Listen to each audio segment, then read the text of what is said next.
Hey there, everybody, and welcome back to the Growing Band Director podcast. My name is Kyle Smith, and joining me is my friend and colleague, Jeff Smith. Our mission is to share practical advice and explore topics that will help every band director, no matter your experience level, as well as music education students who are working to join us in the coming years. Together, we will discuss many aspects of a well-rounded band program, but most importantly, we will discuss concepts that help us all improve our own programs each and every day. Always remember the famous quote by Ray Kroc, "When you're green, you're growing, and when you're right, you rot." Let's get started.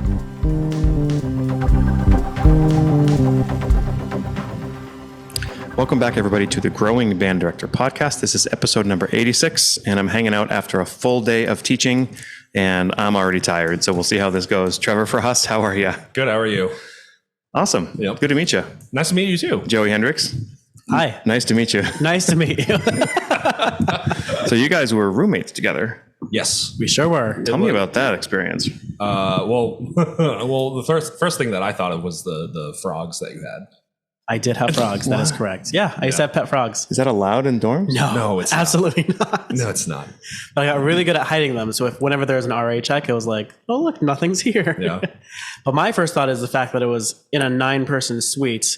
And we were in a triple in the suite. Oh, that's right. We were the only 3 guys and the rest was 6 girls. That's right. That's what I think of when we lived together that year. That's right.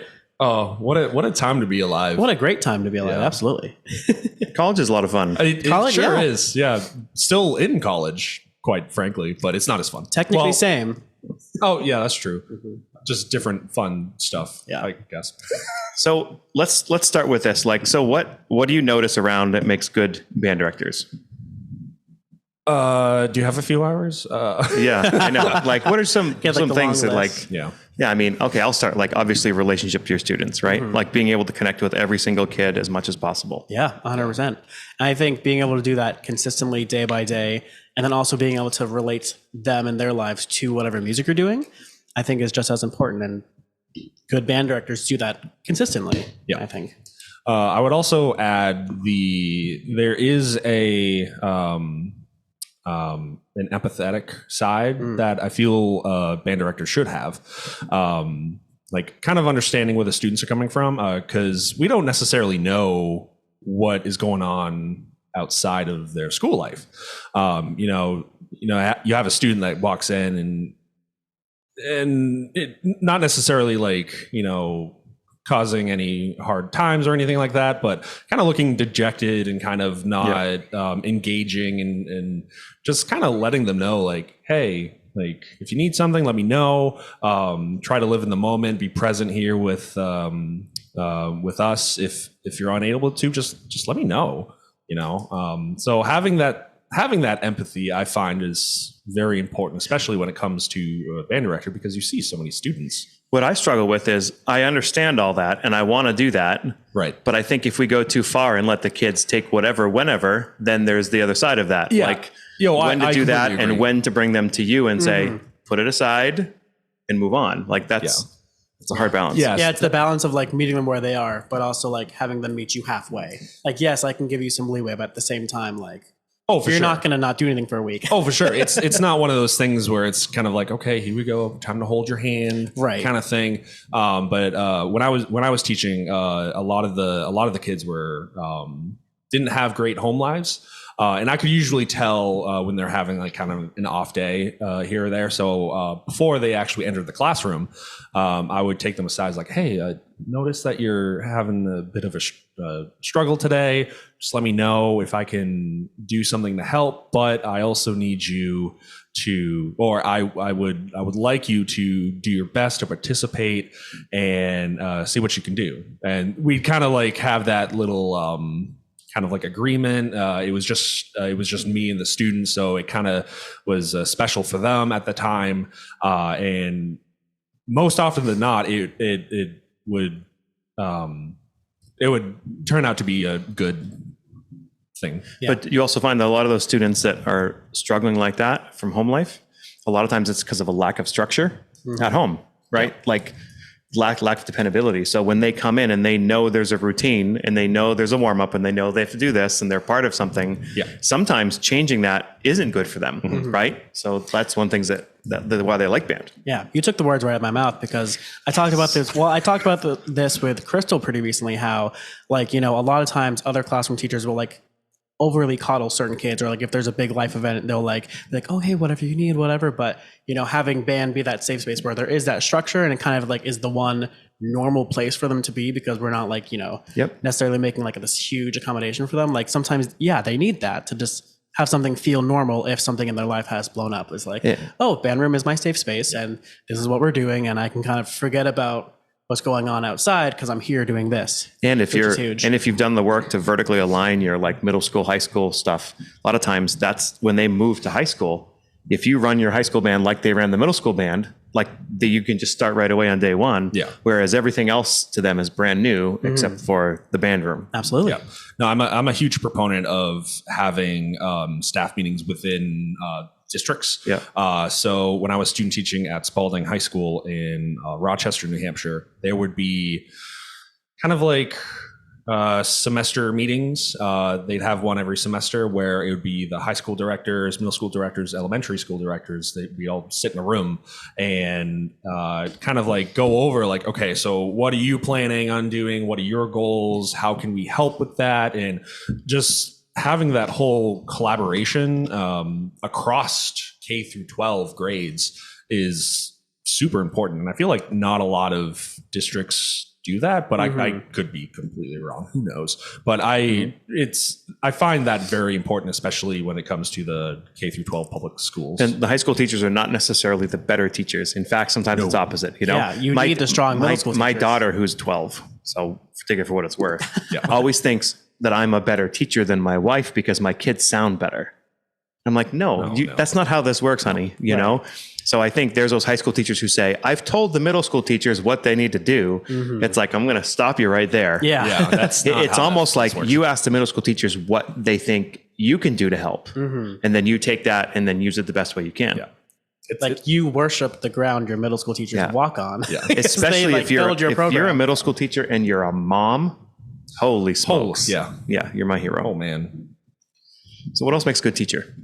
Programming, easy enough. How about that? Yeah. Pushing the kids in the right way, but also programming music that they can really sound good on, not just, what is it, chasing notes until the day of the concert. Yeah, and I think it's like too many directors, and both veteran and newer, because I did this a lot my first couple of years teaching. It's like, we all did. It's easy to program for the band you want to have rather than like looking at the band you have and actually programming for what's going to make them successful. Too many teachers fall into that pitfall of like, well, yeah, like you said earlier, like, we're a high school band, so we got to play grades 4 and 5. No. If your kids aren't there, don't program 4s and 5s. And like, what's the name of the kid who's playing the second trombone part? And what's the name of the kid who's playing the baritone part for kids? And if that's not a good growth spot for them, you shouldn't do the piece. Absolutely. Yeah. No, I've kind of struggled with that myself. So my recent conducting recital, I was programming some stuff, and I knew for a fact that I wanted to do Igor Stravinsky's Octet. Like I knew that for a fact. Like, okay, that was going to be the piece that was going to build around. Let's just clarify: you're now a grad student in Nebraska. Yes, this is not a K-8 school. These are college kids. Yeah, these are college students. Yes. Okay. And so that was one piece that I knew for a fact I was going to do. The problem was I would actually attach things to it that had similar difficulties, and my advisor, Dr. Carolyn Barber, was like, yeah, you're over programming. Like, take a step back. Like, when was the last time you played music that when you looked at it, it wasn't overwhelming? It was like just a good sweet spot, and you got to really make good music. Like, how great is that? You sit in a community band or something, and you can play it, and you sound great. Yeah. How do you feel when you're playing something with 9 million notes? Like, you don't feel great about it unless you have time to prepare it, and of course you're professional. So, right. So all of us come from the Andy Boysentree. Yep. That is correct. I'm part of the younger Andy Boysentree. You guys are part of the older Andy Boysentree. I think he's always going to be 31 in my book, but, I thought he was 25. That's wild. Yeah.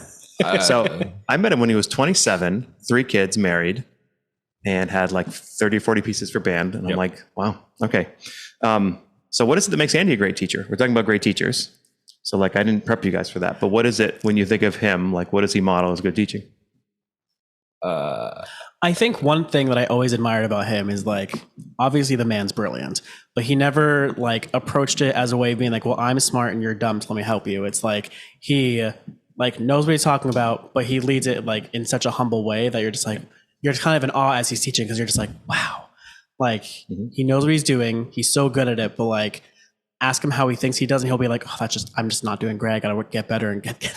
He's humble to a fault, honestly. Oh yeah. So it's like being in a rehearsal space, an educational space, to see that that humility, I think, just makes it that much more relatable to all the kids that he teaches. Because it's not scary to work under him. It's like, oh, that's Andy Boyce. He's great. Yeah, that's probably one of the top reasons why he's such a great band director. Just his humbleness and his humility, and his willingness to say, that was my fault, my bad, I did that. Yeah.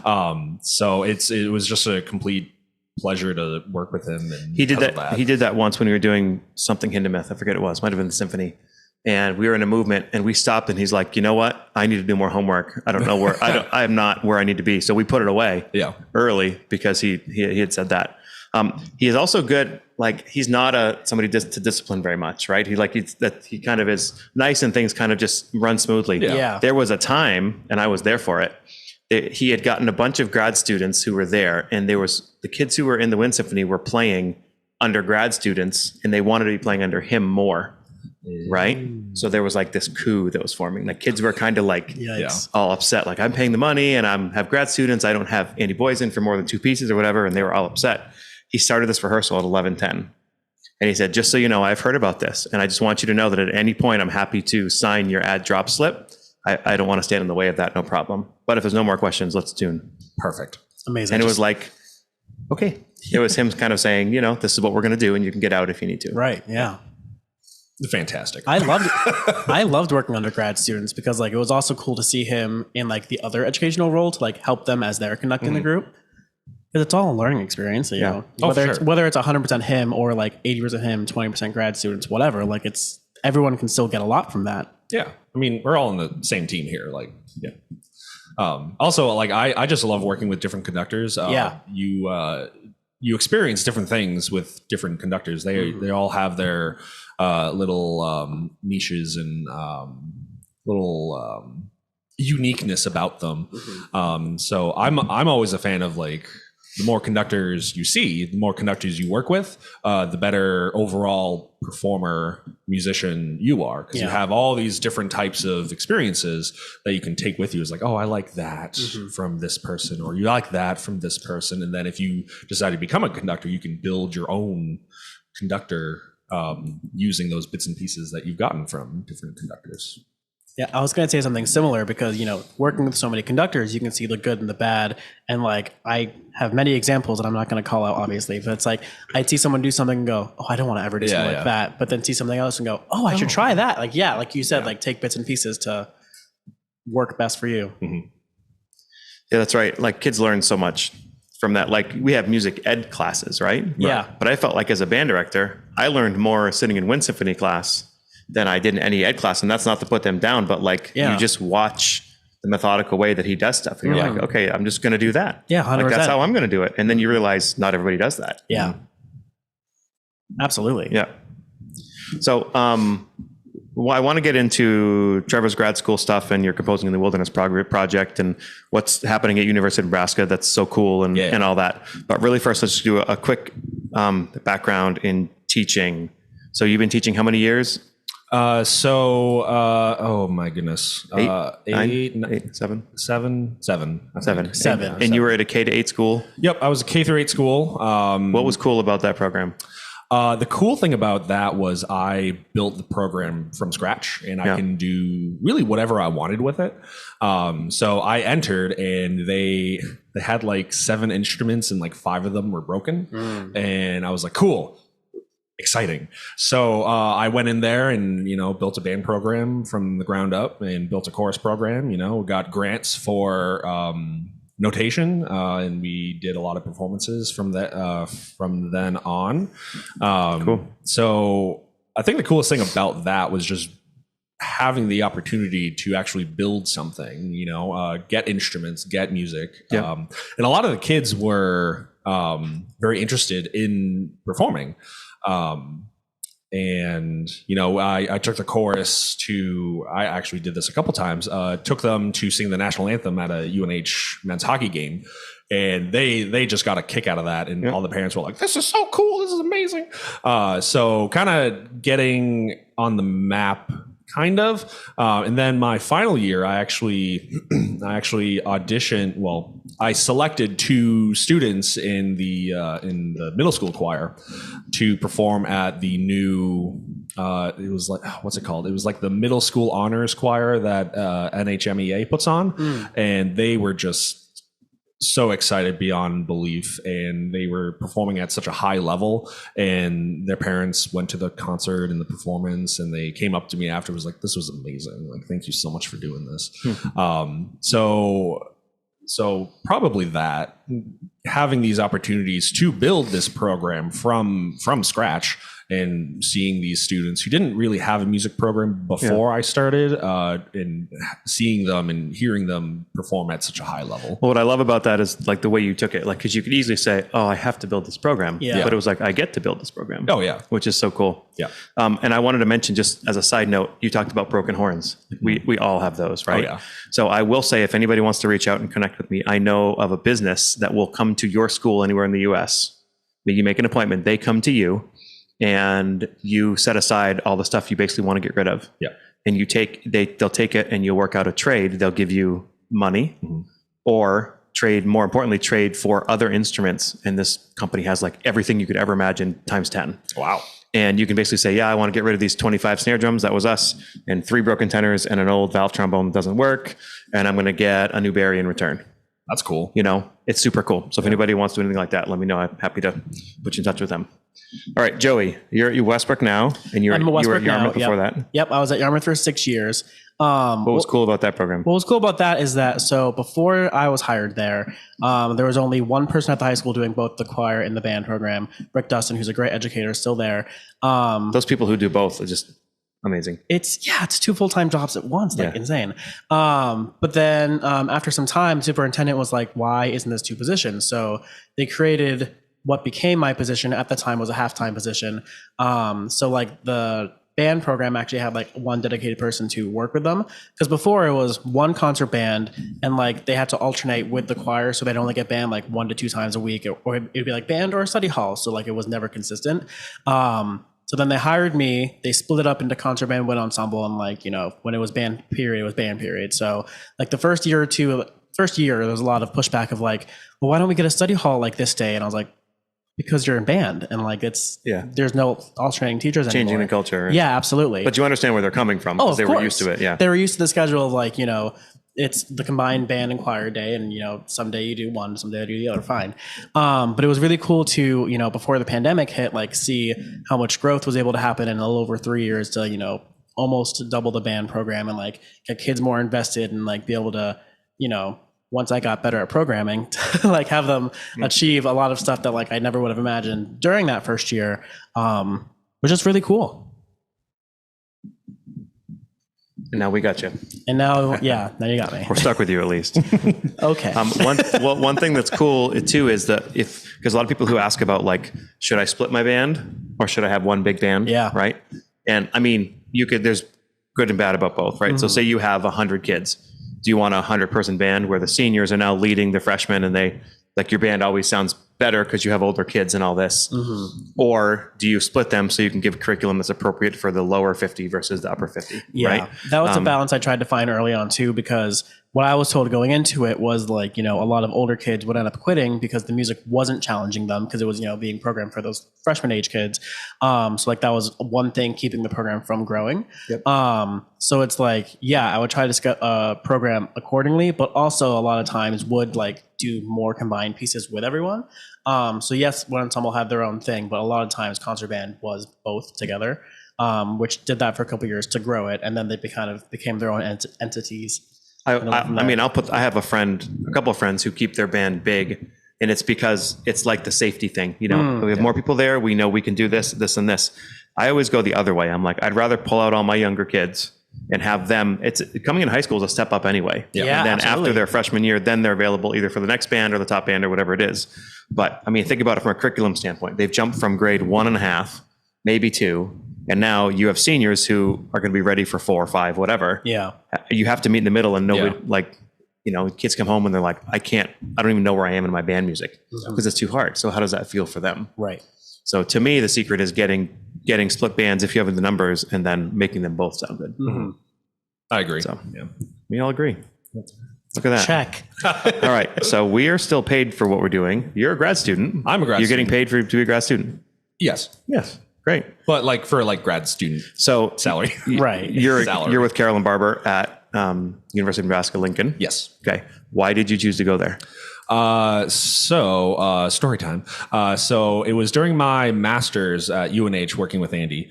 And it was after our first concert of the fall semester of 2020. And it was just in kind of like a conducting lesson. And I just kind of mentioned it as like, hey, I think I want to audition for my doctorate. And I'll never forget it. He started. I wouldn't say panicking, but kind of like, oh my god, we should have been like doing work like months ago on this, and blah blah blah. And like, oh, I didn't. Okay. So he gave me some recommendations of schools. So he recommended West Virginia, Maryland. George Mason, I think. But he also mentioned like, the University of Nebraska Lincoln. They're doing some weird, wacky stuff, and I feel like you'd be into that. It's like, okay, cool. So I did some research looking into the wind ensemble at UNL, and he was right. They were doing some weird things. Dr. Carolyn Barber, the director of bands there, doesn't call herself a conductor. She calls herself more of a facilitator. So she would do these programs, and she would involve the audience in very different ways from what the traditional system would see. Usually in the traditional system, you go in, you sit down, you listen, and yay, everyone claps and all that stuff. Whereas the Ensemble Performance Lab, the wind ensemble at UNL, we want the audience to get involved. So there were a couple programs this past year where we invited some audience members on the stage to dance with us. So that was fun, and she developed this kind of like Kahoot thing to play while the concert was happening. We did Lewis Buckley's brightly colored dances, and had 3 movements in it, 3 or 4, and each movement was named after a color. So after we performed a movement, and there was a hat, and she would, pick out a movement from the hat, and the audience would try to have to guess what color we just performed. And a lot of it is based off of intention projection, having the performers project their intention, like, okay, I'm playing red to you now, so that was really the thing that drew me to that program. Just different ways of thinking. How do rehearsals look in that system? Is this like conductorless rehearsals? So she'll conduct when necessary. If there's, she usually conducts during a lot of time changes and a lot of transition material.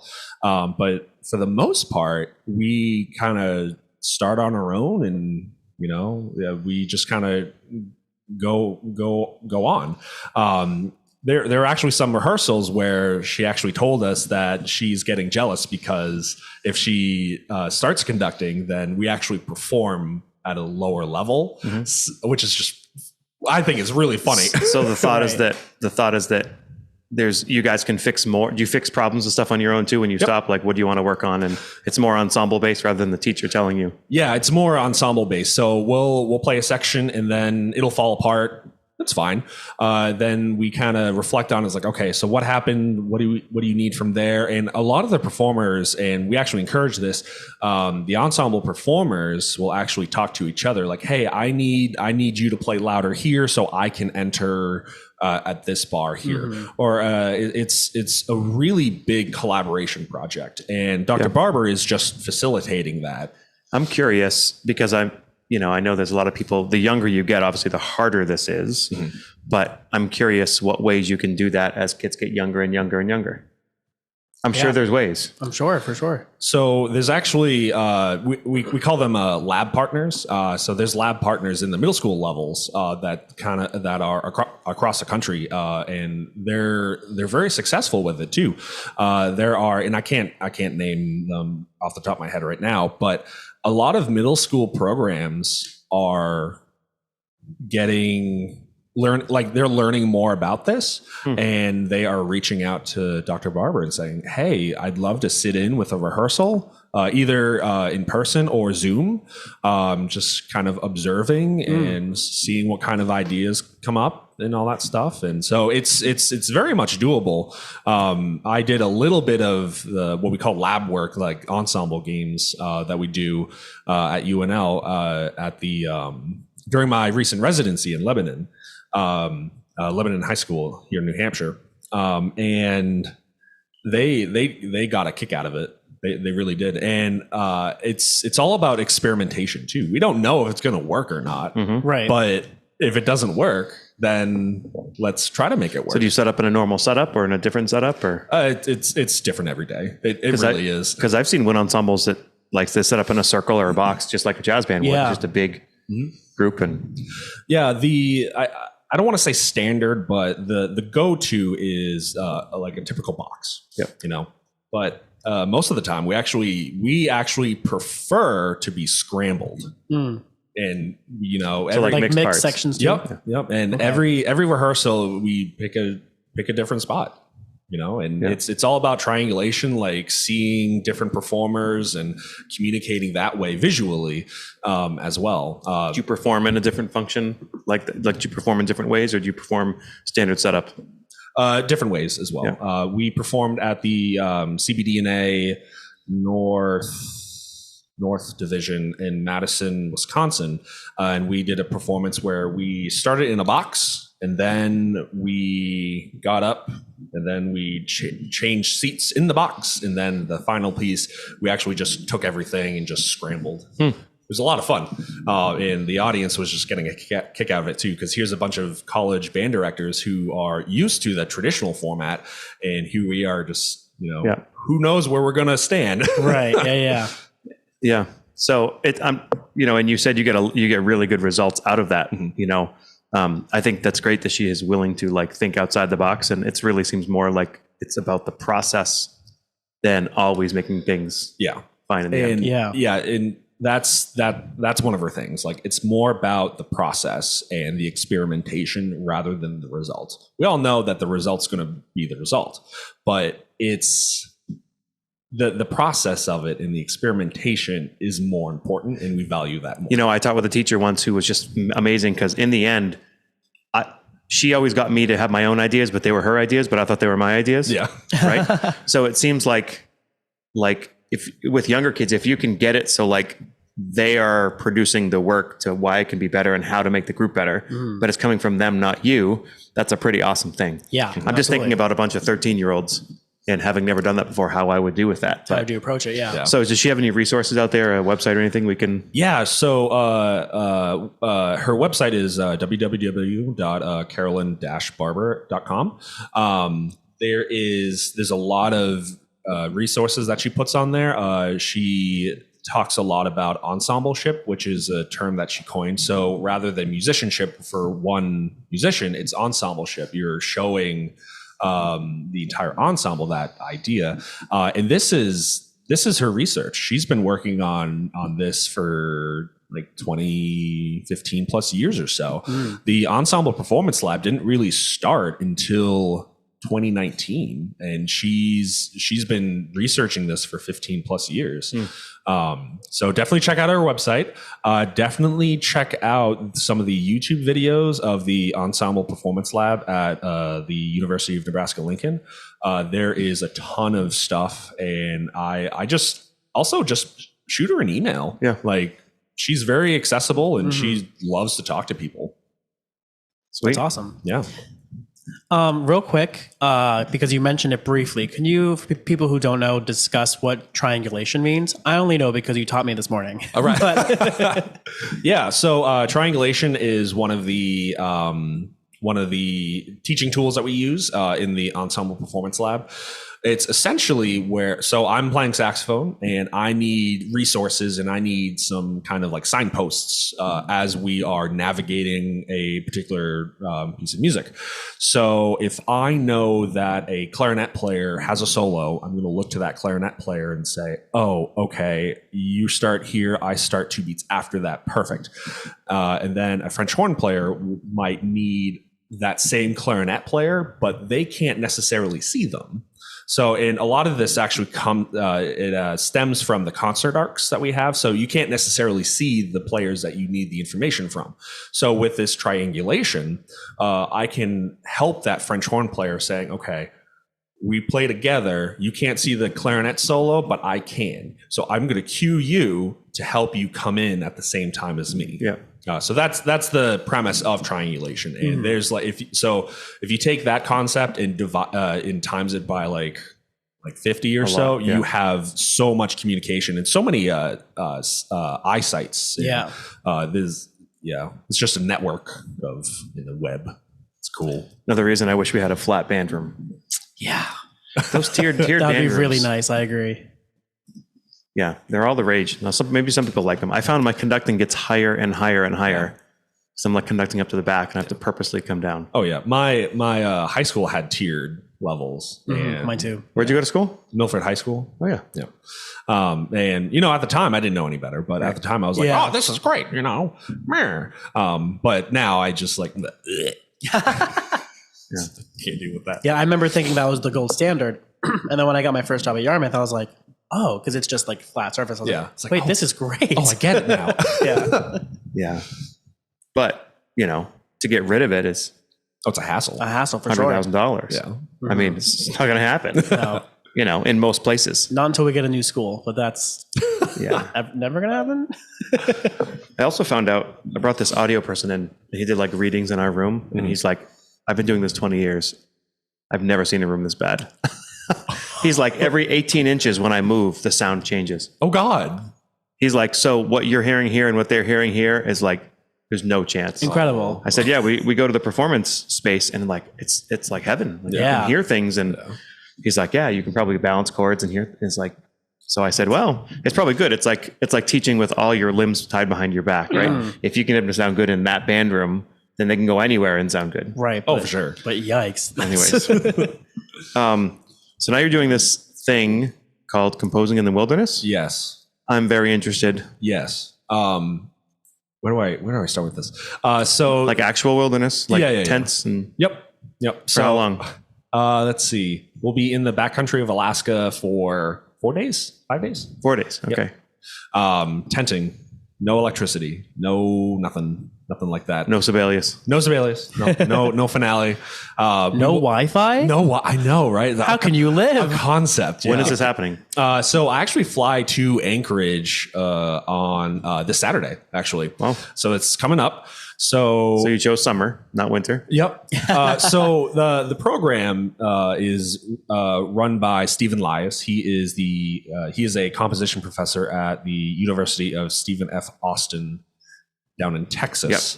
And he's actually been doing these composing in the wilderness trips for about 10 years or so. All the trips before this year's has been chamber works. So it's a very similar idea. They'll take 6 composers out, live in the backcountry of Alaska, and they'll write a piece for like violin quartet. Like one piece and you all write on it? No, so each composer writes their own piece, and then they create a program. And you start when you get there and it has to be done in those 4 days kind of thing? Yeah, kind of. You can't take something you're already working on and like... No. So with the chamber works, they'll live in the backcountry for like 4 days or so, and then they'll go back to Anchorage and they'll reserve a house for like 3 days or so, and you'll use that time to write your string quartet piece. And then they get performed and they make a whole. So you write it, out of it. But what were you doing? You're not writing in the wilderness? No, we're just living in the wilderness, and we're getting experiences and using that experience to write those works. Yeah, got it. So with this trip that I'm going on, this is the first year that they're doing it. They are inviting it to wind band composers. Cool. So this is the very first time that they're doing a wind band one. Which is super exciting. Wind band, love wind band. So we'll be living in the wilderness of Alaska, and then we'll have 3 days back in Anchorage of this rental house that they have, and 3 days in like seclusion, drafting sketches and getting a using kind of like reflecting on our experiences living out there. And then after those 3 days, we'll fly back to our designated homes and whatnot, and we'll have the rest of the year to finish those wind band pieces, at which point we'll return them to Stephen.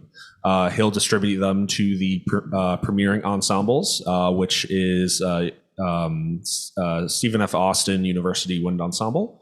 I want to say Grand Valley University in Michigan, and the University of Nebraska-Lincoln Wind Ensemble.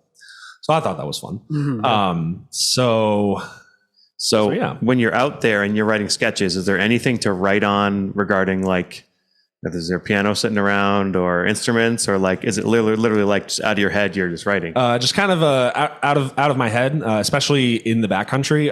But in the rental houses that we'll have, they'll actually, and I plan on bringing my own, we'll have like little MIDI keyboards, and we'll have like technology, just we won't have it while you're in the wilderness. Well, yeah, that's good. Yeah. I was under the impression that you were like, now we're back in the house for 4 days and you have to produce a piece before you leave. Like that to me seemed like very stressful. Oh, no. What if you have writer's block? What if well, no. So that was for the chamber groups though. Wow. So they do the backcountry thing for 4 days. They go back and then they'd write a string quartet for those in those 3 days.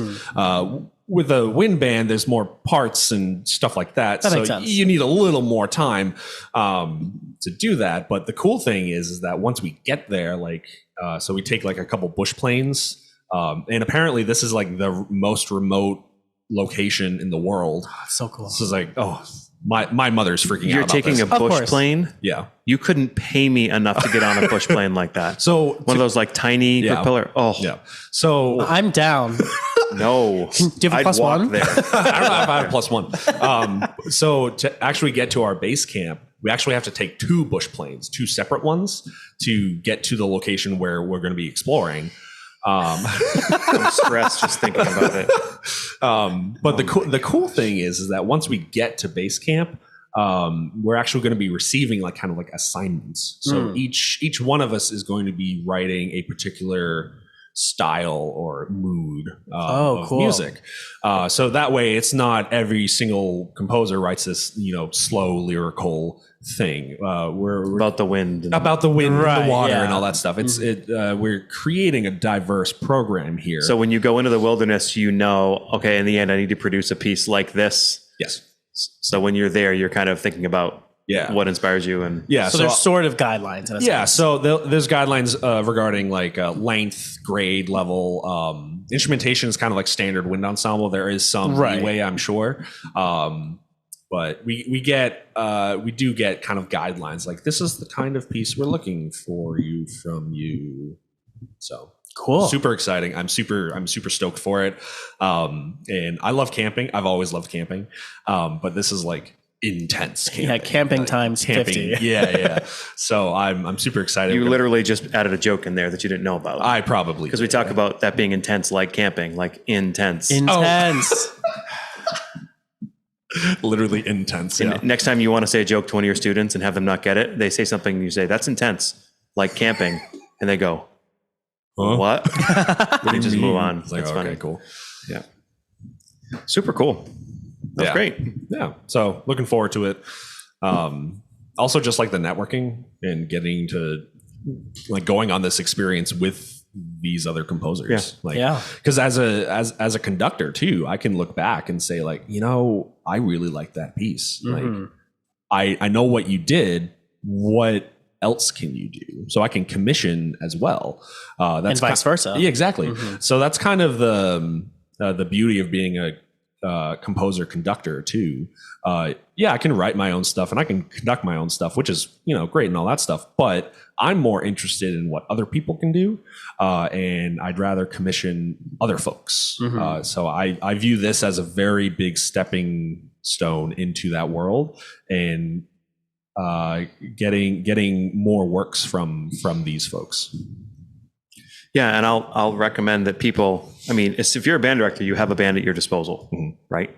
So like if you have any sort of itch to arrange anything or to write anything, do it while you have a band. You have to write it to their level. Oh yeah. So, but I think too many people think they can't be composers or they can't be arrangers. Right. I should say if you don't want to do it, like I know some teachers who have no interest, like don't do it. It's fine. But if you have any interest, you should do it. And Sibelius is far better than Finale. I don't know. I know. I remember we thought about this a lot in college. Sibelius is much better, but it's fine.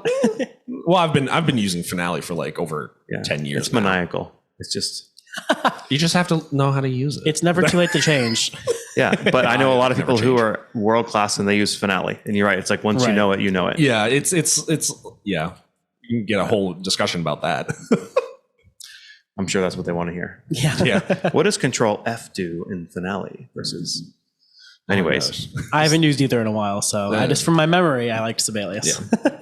It's been a great conversation. Anything else we want to add that we haven't talked about? I can't think of anything off the top of my head. Okay. Yeah. We'll let the people be. Cool. Yeah. We'll let the people be. Check out my website if you want. Oh yeah. Tell us about it. Yeah. It's trevorfrostmusic.com. I put up highlights of the Lebanon High School residency. So that's premiered. But the bridge, it's Unforgiving for wind band and SATB choir. So that's up. But yeah. And if people are looking for somebody to commission, I'm sure you'd love to write. Oh man, please. Yeah. That's I just love writing for groups and all that stuff. So as someone who's personally played a couple of your pieces, like they're great. So highly recommend. Yeah. You're biased. Just because you wrote a saxophone solo piece for me, like that's fair. Who would write a saxophone solo? Actually, so ever. I've gotten 2 composers to write me pieces when I was in college, so we're here. Yeah. So definitely check out my website if you want. I'm also on Instagram, Trevor Frost Music. So give me a follow. Also on YouTube, but yeah.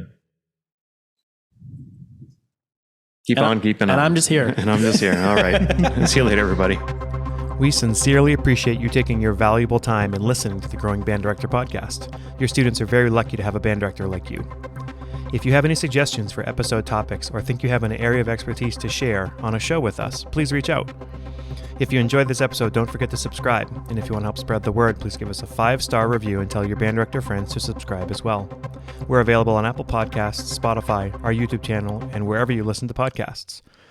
Thanks for listening to The Growing Band Director. See you next week.